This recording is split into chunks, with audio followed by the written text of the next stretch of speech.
تمام دیکھنے اور سننے والوں کو یوٹیوب چینل ایزی ہیلتھ کی طرف سے خوش آمدید۔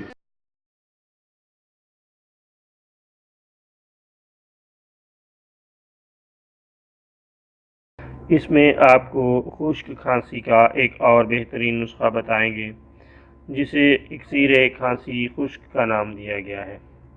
دوستو، اگر مریض کو بار بار کھانسی اٹھتی ہو اور بار بار کھانسنے کے باوجود اندر سے کچھ نہ نکلتا ہو تو یہ نسخہ لاجواب ہے۔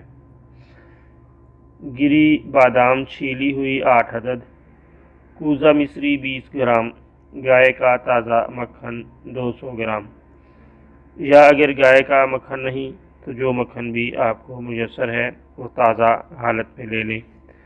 تینوں کو ملا کر خوب گھوٹ لیں اور بوقت ضرورت مریض کو چٹاتے رہیں اور شام کو دودھ کی بالائی میں ملا کر استعمال کریں۔ لاجواب نسخہ ہے، بہت مفید، مؤثر اور زود اثر ہے۔